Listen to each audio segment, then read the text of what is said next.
Hello दोस्तों, आज हम लोग पॉकेट बुक के जिग से विश्व का इतिहास पढ़ रहे हैं। पॉकेट बुक के जीके बुक से विश्व का इतिहास पढ़ रहे हैं। इसमें हम लोग पढ़ेंगे इटली का एकीकरण। क्या पढ़ेंगे? इटली का एकीकरण।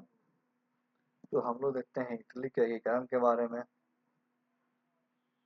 19वीं सदी के प्रारंभ में 19वीं सदी के प्रारंभ में इटली कई छोटे छोटे राज्यों में बटा था। 19वीं सदी के प्रारंभ में इटली कई छोटे छोटे राज्यों में बटा था, जिसमें जिसमें सबसे शक्तिशाली सार्डिनिया का राज था। जिसमें सबसे शक्तिशाली क्या था? सार्डिनिया का राज था। इटली में राष्ट्रीयता की भावना इटली में राष्ट्रीयता की भावना जागृत करने का श्रेय नेपोलियन बोनापार्ट को जाता है। इटली में राष्ट्रीयता की भावना जागृत करने का श्रेय किसे? नेपोलियन बोनापार्ट को जाता है। इटली के एकीकरण के मार्ग में ऑस्ट्रिया सबसे बड़ा बाधक था। इटली के एकीकरण के मार्ग में ऑस्ट्रिया क्या था? सबसे बड़ा बाधक था। इटली के एकीकरण का जनक इटली के एकीकरण का जनक जोसेफ मेजनी को जाता है। जोसेफ मेजनी को जाता है। इटली के एकीकरण का जनक किसे? जोसेफ मेजनी को माना जाता है। उन्हें यंग इटली नामक संस्था की स्थापना की। उसने क्या की? यंग इटली नामक संस्था की स्थापना की। गिवर्टी ने गिवर्टी ने कार्बोनरी नामक गुप्त संस्था की स्थापना की। गिवर्टी ने क्या है? कार्बोनरी नामक गुप्त संस्था की स्थापना की। 1851 में पिडमोंट सर्डिनिया के साथ 1851 में क्या है? पिडमोंट सर्डिनिया के साथ सर विक्टर इमोलियन ने काउंटर काबुल को अपना प्रधानमंत्री नियुक्त किया। 1851 में पिडमोंट सर्डिनिया के साथ क्या है? सर विक्टर इमोलियन ने काउंट काबुल को अपना प्रधानमंत्री नियुक्त किया। 1854 ईस्वी में क्रीमिया के युद्ध में 1854 ईस्वी में क्रीमिया के युद्ध में भाग लेकर काबुल ने इटली की समस्या को अंतर्राष्ट्रीय समस्या बना दिया। क्या क्या? अंतर्राष्ट्रीय समस्या बना दिया। एकीकरण के प्रथम चरण में एकीकरण के क्या है? प्रथम चरण में काबुल ने फ्रांस की सहायता से 1858 ईस्वी में ऑस्ट्रिया को पराजित कर लोम्बार्डी क्षेत्र को प्राप्त किया। एकीकरण के प्रथम चरण में काबुल ने फ्रांस की सहायता से 1858 में ऑस्ट्रिया को पराजित कर लोम्बार्डी क्षेत्र प्राप्त किया। ऑस्ट्रिया के साथ युद्ध के समय ही परम टस्कनी मेंडेना आदि राज्यों ने जनमत संग्रह के आधार पे अपने को सार्डिनिया में मिला दिया। क्या है? सार्डिनिया में मिला दिया। यह एकीकरण का द्वितीय चरण था। एकीकरण का क्या है? ये द्वितीय चरण था। एकीकरण के तृतीय चरण का श्रेय गौरीबाल्डी को दिया जाता है। एकीकरण के तृतीय चरण का श्रेय किसे? गौरीबाल्डी को दिया जाता है। गौरीबाल्डी को इटली के एकीकरण की तलवार कहता है। गौरीबाल्डी को इटली के एकीकरण का क्या है? तलवार कहा जाता है। गौरीबाल्डी ने लाल कुर्ती नाम से सेना का गठन किया। गौरीबाल्डी ने लाल कुर्ती नाम से क्या है? सेना का गठन किया। तृतीय चरण में गौरीबाल्डी ने सिसिली को जीत लिया। किसे? सिसिली को जीत लिया। इसके बाद क्या है? नेपल्स के राजमहल में विक्टर इमैनुअल को संयुक्त इटली का शासक घोषित किया। इसके बाद क्या है? नेपल्स के राजमहल में विक्टर इमैनुअल को क्या है? इटली का शासक घोषित किया गया। पिडमोंट सर्डिनिया का नाम बदलकर इटली का राज कर दिया। 1870 में पर्सा एवं फ्रांस के बीच 1870 में क्या है? पर्सा एवं फ्रांस के बीच युद्ध का लाभ उठाकर रोम पर अधिकार करके 1870 में क्या पर्सा एवं इटली के बीच युद्ध का क्या लाभ उठाकर रोम पर अधिकार करके उसे इटली की राजधानी बनाया गया। उसे क्या है, इटली की राजधानी बनाया गया। यह एकीकरण का चतुर्थ एवं अंतिम चरण था। यह एकीकरण क्या है, चतुर्थ एवं अंतिम चरण था। इटली के एकीकरण का श्रेय मेजनी काबूल तथा इटली के एकीकरण का श्रेय मेजनी काबूल तथा गौरी बाल्डी को दिया जाता है। किसे, गौरी बाल्डी को दिया जाता है। ऑस्ट्रिया का चांसलर मेटरनिक था। ऑस्ट्रिया का चांसलर कौन था, मेटरनिक था। 23 सितंबर 1862 ईस्वी को बिस्मार्क पर्सा का चांसलर बना। 23 सितंबर 1862 ईस्वी का बिस्मार्क पर्सा का चांसलर बना।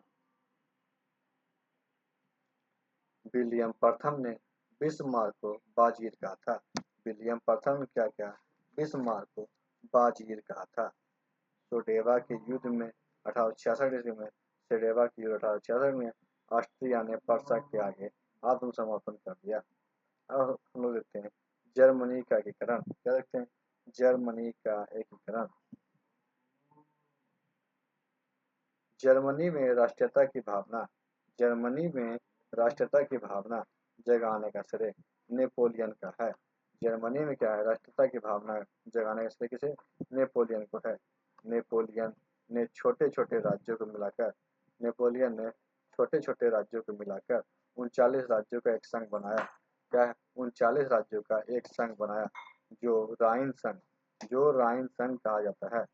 लिप्स के अनुसार, लिप्स के अनुसार यह इतिहास के दो मजकों में से एक है कि इतिहास क्या है, दो मजाकों में से एक है कि आधुनिक आधुनिक जर्मनी का जन्मदाता नेपोलियन था। आधुनिक जर्मनी का जन्मदाता कौन था, नेपोलियन था। जर्मनी का एकीकरण बिस्मार्क ने किया। जर्मनी का एकीकरण किसने, बिस्मार्क ने किया।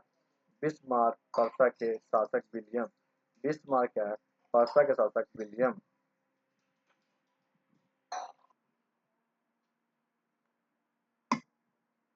विलियम प्रथम का प्रधानमंत्री था। बिस्मार्क पर्सा के शासन विलियम प्रथम का प्रधानमंत्री था। पर्सा जर्मनी का सबसे शक्तिशाली राज था। पर्सा क्या है, जर्मनी का सबसे शक्तिशाली राज था। विलियम को जर्मनी संघ के सम्राट का ताज, विलियम के जर्मनी संघ के सम्राट का ताज 8 फरवरी 1871 ईस्वी में पहनाया गया। कब, 8 फरवरी 1871 ईस्वी में पहनाया गया। जर्मनी के आर्थिक राष्ट्रवाद का पिता, जर्मनी के आर्थिक राष्ट्रवाद का पिता फ्रेडरिक लिस्ट को माना जाता है। किसे, फ्रेडरिक लिस्ट को माना जाता है। 1832 ईस्वी में पर्सा ने जर्मनी को 1832 में पर्सा ने जर्मनी को 12 राज्यों का सहयोग करके 12 राज्यों का सहयोग करके जब जबरीन नामक आर्थिक संगठन का निर्माण किया। जबरीन नामक क्या, आर्थिक संगठन का निर्माण किया। बिस्मार्क जर्मनी का एकीकरण पर्सा के नेतृत्व में करना चाहता था। बिस्मार्क क्या है, जर्मनी का एकीकरण पर्सा के नेतृत्व में करना चाहता है। जर्मनी के एकीकरण के लिए बिस्मार्क का ऑस्ट्रिया एवं पर्सा से युद्ध करना निश्चित था। जर्मनी के एकीकरण के लिए बिस्मार्क का ऑस्ट्रिया एवं फ्रांस से युद्ध करना क्या था, निश्चित था। 1832 से 1850 तक, 1832 से क्या 50 तक जर्मनी पर ऑस्ट्रिया का आधिपत्य था। जर्मनी पर क्या था, ऑस्ट्रिया का आधिपत्य था। एकीकरण के क्रम में पर्सा को डेनमार्क, ऑस्ट्रिया तथा फ्रांस से युद्ध करना पड़ा। एकीकरण के क्रम में पर्सा को डेनमार्क, ऑस्ट्रिया तथा फ्रांस से युद्ध करना पड़ा। 1864 में सेल्जबर्ग सेल्जबर्ग तथा हेलस्टीन के प्रश्नों पे जर्मनी का डेनमार्क से युद्ध हुआ। जर्मनी का डेनमार्क से युद्ध हुआ। डेनमार्क पराजित हुआ। डेनमार्क क्या है, पराजित हुआ। दोनों के बीच गैस्टीन की संधि, दोनों के बीच गैस्टीन की संधि 1865 में हुई। क्या हुई, 1865 में हुई।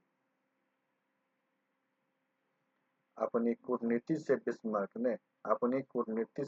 ने ऑस्ट्रिया को यूरोप की राजनीति में क्या अकेले कर दिया। दोनों 1866 ईस्वी में युद्ध हुआ। दोनों में क्या युद्ध हुआ, जिसमें ऑस्ट्रिया की पराजय हुई तथा प्राग की संधि के अनुसार जर्मनी का राज भंग कर दिया। पर्सा का राजा विलियम प्रथम जर्मन सम्राट था। पर्सा का राजा विलियम प्रथम क्या था, जर्मन सम्राट था।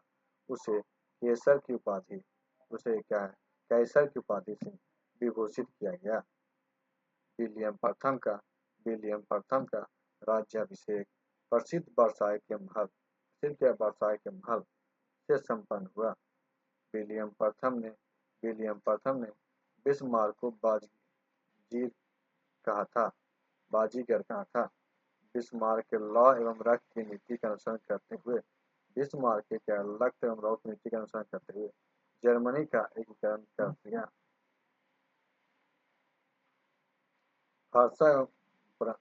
फ्रांस एवं पर्सा के बीच सूडान का युद्ध 15 जुलाई 1870 को हुआ। फ्रांस एवं पर्सा के बीच सूडान का युद्ध 15 जुलाई 1870 को हुआ। नेपोलियन तृतीय ने पर्सा के आगे 1 सितंबर 1870 को आत्मसमर्पण कर दिया। 26 फरवरी 1871 को 26 फरवरी 1871 को शांति संधि की प्रारंभिक शर्तों पर हस्ताक्षर हुए। शांति समिति के प्रारंभिक शर्तों पर हस्ताक्षर हुए और 10 मई 1871 को फ्रंट फ्रैंक की संधि पर हस्ताक्षर हुए। 10 मई 1871 को फ्रंट फ्रैंक की संधि पर हस्ताक्षर हुए। एकीकरण जर्मनी राष्ट्र के निर्माण में राकर, बोमर, लासर इत्यादि दार्शनिकों ने महत्वपूर्ण भूमिका निभाई। विलियम प्रथम के शासनकाल में पर्सा का रक्षा मंत्री बन एवं सेनापति बान मार्टिक था। तो आज की वीडियो में समाप्त करते हैं। वीडियो को लाइक कीजिएगा, दोस्तों शेयर कीजिएगा और हमारे चैनल को सब्सक्राइब कीजिएगा। वीडियो देखने के लिए आपका धन्यवाद।